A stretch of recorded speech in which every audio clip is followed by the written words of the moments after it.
We were told that when we had a president, we'd see a giant global political figure, the man that would be the political leader for 500 million people, the man that would represent all of us on the world stage, the man whose job was so important that, of course, you're paid more than President Obama.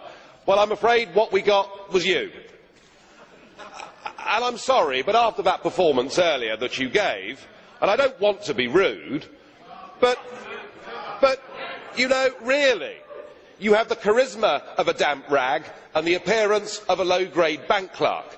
And the question that I want to ask, that we're all going to ask is, who are you? I'd never heard of you. Nobody in Europe had ever heard of you. I would like to ask you, President, who voted for you? And what mechanism? Oh, I know democracy is not popular with you lot. And what mechanism do the peoples of Europe have to remove you? Is this European democracy? Well, I sense, though, that you're competent and capable and dangerous, and I have no doubt that it's your intention to be the quiet assassin of European democracy and of the European nation states. You appear to have a loathing for the very concept of the existence of nation states. Perhaps that's because you come from Belgium, which of course is pretty much a non-country. But since you took over, we've seen Greece reduced to nothing more than a protectorate. Sir, you have no legitimacy in this job at all, and I can say with confidence that I can speak on behalf of the majority of the British people in saying we don't know you, we don't want you, and the sooner you're put out to grass, the better. Well, as you said, Mr. President, you wouldn't like to be rude, and I prefer to go ahead with this statement. I'm very disappointed with you, President Buzek. It is not acceptable that in this Parliament a group chairman not only criticises the President of the Council, but calls him a wet rag.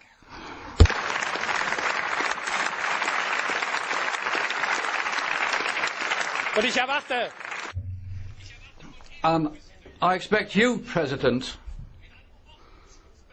to call this person to order.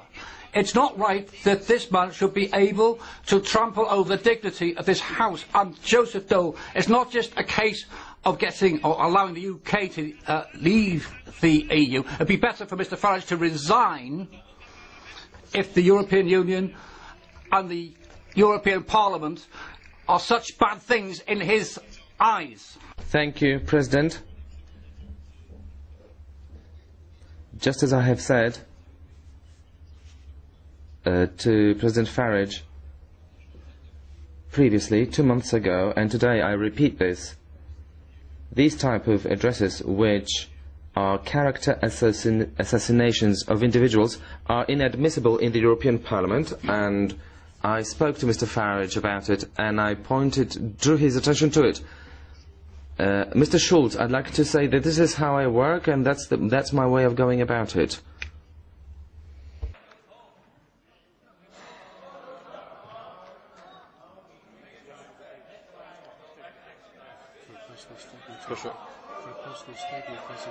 Is it personal statement? At the end of the debate. Bardzo proszę. The floor is yours. You may not like what I say, but just consider your behaviour. You, after the Irish people in a referendum voted no, said that our group had opened, by supporting the no vote, that we'd opened the door to fascism. You said that we had behaved as a group in the Parliament like Hitler and the Nazis in the Reichstag.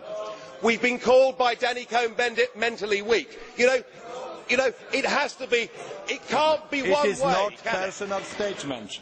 Mr. President Farage, it is not personal statement. I am very sorry, it was not personal statement. We must keep order and all the regulations of our Parliament.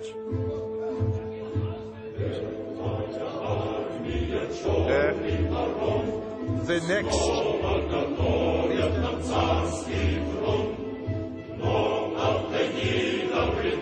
Polski Maryli,